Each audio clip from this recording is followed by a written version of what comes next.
একদিকে একটা প্রাচীন ধর্মীয় দায়িত্ব আর অন্যদিকে একদম অত্যাধুনিক প্রযুক্তি। ভাবুন তো, এই দুটোকে একসাথে জুড়ে দিলে কি হতে পারে? হ্যাঁ, আজ আমরা ঠিক এটাই দেখব। আমরা কথা বলবো জাকাত আর ব্লকচেন টেকনোলজি নিয়ে। দেখব কিভাবে এই দুটো মিলে দাতব্য বা চ্যারিটি দুনিয়ায় আস্থা ফিরিয়ে আনার একটা নতুন দিগন্ত খুলে দিতে পারে। শুধু এই সংখ্যাটার দিকে একবার তাকান, ৭০,০০০ কোটি টাকা। ভারতে প্রতি বছর জাকাত হিসেবে যে টাকাটা আসে, এটা তার একটা আনুমানিক হিসাব। মানে এটা এত বিশাল একটা অঙ্ক যে ঠিকঠাক ব্যবহার করতে পারলে সমাজের ভালোর জন্য এটা একটা প্রচণ্ড শক্তিশালী হাতিয়ার হয়ে উঠতে পারে। তো জাকাত জিনিসটা আসলে কি? এটা কিন্তু শুধু সাধারণ দান খয়রাত নয়, এটা ইসলামের ৫টা মূল স্তম্ভের মধ্যে একটা। এর মূল উদ্দেশ্যটাই হলো সমাজের ধনীদের থেকে সম্পদের একটা ছোট অংশ নিয়ে, মানে মাত্র 2.5% অভাবীদের কাছে পৌঁছে দেওয়া। সোজা কথায় এটা সমাজের মধ্যে আর্থিক বৈষম্য কমানোর একটা দারুণ উপায়। তো এই যে দানের স্তম্ভের কথা আমরা বলছি, চলুন দেখি এটা আসলে কতটা শক্তিশালী। যদি সারা বিশ্বের কথা ভাবি, তাহলে তো অঙ্কটা আরও অনেক বড়। আন্দাজে প্রায় $৬০০ বিলিয়ন। ভাবা যায় এই বিপুল পরিমাণ টাকা আন্তর্জাতিক চ্যারিটির জগতে একটা বিশাল বড় শক্তি হিসেবে কাজ করতে পারে। কিন্তু এত বড় সম্ভাবনা থাকার সত্ত্বেও একটা বিরাট সমস্যা এর পুরো কার্যকারিতাকে আটকে রেখেছে, একটা আস্থার সংকট। চলুন এবার সেই সমস্যাগুলো নিয়ে কথা বলা যাক। বিশেষ করে ভারতে জাকাত কেন তার আসল লক্ষ্যে পৌঁছতে পারছে না। ব্যাপারটা আরও জটিল হয়ে উঠছে, কারণ ভারতে মুসলিম জনসংখ্যা বেশ দ্রুত গতিতে বাড়ছে। আর এর সাথে আরেকটা তথ্য হল, এই সম্প্রদায়ে প্রায় ৩১% মানুষই দারিদ্র্য সীমার নিচে।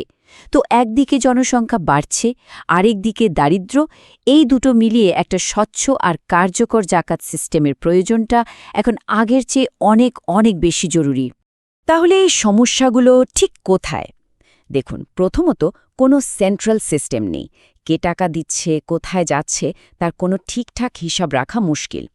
এর ফলে যা হয় তা হলো অদক্ষতা, স্বচ্ছতার অভাব, এমনকি টাকাটা ভুল হাতে চলে যাওয়ারও ভয় থাকে। আর এই সব কিছু মিলেই মানুষের বিশ্বাসটা নষ্ট হয়ে যাচ্ছে। আর এই বিশ্বাস যে কমে গেছে তার প্রমাণ কিন্তু এই চারটাতেই স্পষ্ট। দেখুন, মাত্র ১৬% জাকাত যায় এনজিও বা কোনো সংস্থার মাধ্যমে। বাকিটা প্রায় ৪৬% চলে যায় একদম ইনফর্মাল চ্যানেলে, আর ৩৮% দেওয়া হয় নিজেদের আত্মীয় স্বজনদের মধ্যে। এর মানেটা কি? এর মানে হলো মানুষ সিস্টেমের উপর ভরসা করতে পারছে না, তাই তারা নিজেরাই সরাসরি সাহায্য করাটাকেই বেশি নিরাপদ মনে করছে। এই ব্যাপারটা নিয়ে ওবায়দুল্লাহ আর সিরাজি ২০১৭ সালে একটা দারুণ কথা বলেছিলেন। তাদের মতে স্বচ্ছতা আর কার্যকারিতার অভাবে জাকাত দাতাদের মনে একটা গভীর সংশয় তৈরি হয়েছে। আর সত্যি বলতে এই সংশয়টাই কিন্তু পুরো সিস্টেমটার গোড়ায় আঘাত করছে। তো সমস্যা তো অনেক হলো, এবার সমাধানের দিকে তাকানো যাক, তাই না? আর এখানেই আসছে ব্লকচেন টেকনোলজি। নামটা শুনে হয়তো খুব জটিল মনে হতে পারে, কিন্তু আসলে এটা এই আস্থা আর স্বচ্ছতার সমস্যাগুলোর একটা দারুণ সহজ সমাধান হতে পারে। ব্লকচেনকে খুব সহজ করে বুঝতে হলে ভাবুন, এটা একটা ডিজিটাল খাতা। তবে এই খাতাটা কোনো একজনের কাছে থাকে না, বরং একটা নেটওয়ার্কের সবার কাছে এর একটা করে কপি থাকে। আর সবচেয়ে মজার ব্যাপার হলো, এই খাতায় একবার কিছু লেখা হয়ে গেলে, মানে কোনো লেনদেন রেকর্ড হয়ে গেলে, সেটা আর কখনোই মোছা বা বদলানো যায় না। ব্যাস, এটাই ব্লকচেন। আর এটাই এর স্বচ্ছতা আর নিরাপত্তার আসল জাদু। আচ্ছা, এটা কাজ করে কিভাবে? মূলত ৩টে সহজ ধাপে। প্রথমে সব ডেটা একটা সিকিউর ডিজিটাল কোড বা এনক্রিপশনের মাধ্যমে সুরক্ষিত থাকে। এরপর নেটওয়ার্কের সবাই মিলে সেই লেনদেনটা যাচাই করে, কিন্তু পরিচয় গোপন রেখে।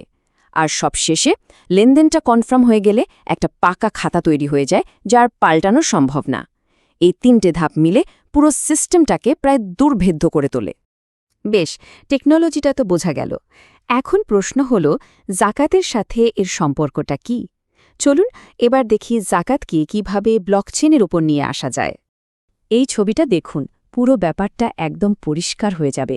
এখানে দাতা টাকাটা দিলেন, সেই টাকাটা সঙ্গে সঙ্গে একটা স্মার্ট কন্ট্রাক্টের মাধ্যমে লক হয়ে গেল।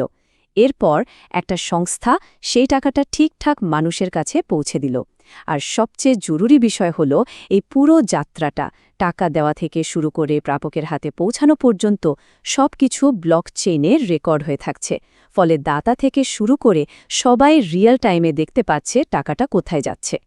তাহলে লাভটা কি হলো? প্রথমত 100% স্বচ্ছতা। দাতা থেকে প্রাপক পর্যন্ত পুরো রাস্তাটা ট্র্যাক করা যাচ্ছে। দ্বিতীয়ত, স্মার্ট কন্ট্রাক্টের জন্য লেনদেনগুলো অটোমেটিক আর নিরাপদ হচ্ছে। এতে ভুল বা দুর্নীতির ঝুঁকি প্রায় শূন্যের কোঠায় নেমে আসে। সোজা কথায়, যে সমস্যাগুলোর জন্য মানুষের বিশ্বাসটাই চলে গিয়েছিল, ঠিক সেই সমস্যাগুলোরই সমাধান করছে এই সিস্টেম। তো এই সব তো গেল তত্ত্বের কথা, কিন্তু বাস্তবের প্রভাবটা কেমন হতে পারে? চলুন এবার চ্যারিটির ভবিষ্যতের এই নতুন ছবিটা নিয়ে একটু ভাবা যাক। একটা উদাহরণ দিলেই ব্যাপারটা পরিষ্কার হবে। অ্যাসোসিয়েশন অফ মুসলিম প্রফেশনালস বা এএমপি জাকাত ফান্ডটা দেখুন। 2013 সালে তাদের কালেকশন ছিল মাত্র 2 লক্ষ টাকা, আর 2022-এ সেটা বেড়ে দাঁড়িয়েছে 1,70,00,000 টাকারও বেশি। সুবিধাভোগীর সংখ্যাও 15 জন থেকে বেড়ে হয়েছে 2000-এরও বেশি। এটা শুধু একটা সুসংগঠিত সিস্টেমের ফল। এবার ভাবুন, এর সাথে যদি ব্লকচেনের মতো স্বচ্ছতা যোগ করা যায়, তাহলে এই বৃদ্ধিটা কোথায় গিয়ে দাঁড়াবে? আর মানুষ কিন্তু এটাই চায়। একটা সার্ভেতে দেখা গেছে 77% ভারতীয় মুসলিম মনে করেন যে সবাই মিলে একসাথে জাকাত দিলে সম্প্রদায়ের অনেক বড় উপকার হবে। তার মানে ইচ্ছেটা কিন্তু আছে, অভাব শুধু একটা নির্ভরযোগ্য, বিশ্বাসযোগ্য সিস্টেমের।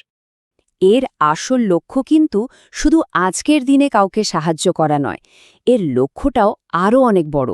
লক্ষ্য হল একটা এমন টেকসই সিস্টেম তৈরি করা, যেখানে যারা আজ জাকাত নিচ্ছেন তারাই যেন ভবিষ্যতের জাকাত দাতায় পরিণত হতে পারেন। এটা একটা সত্যিকারের ক্ষমতায়নের চক্র। সবশেষে প্রশ্নটা কিন্তু এটাই, প্রযুক্তি কি পারবে দানের প্রতি আমাদের এই হারিয়ে যাওয়া বিশ্বাসটা ফিরিয়ে দিতে? পারবে কি এই মহান ব্যবস্থাকে আরও শক্তিশালী করে তুলতে?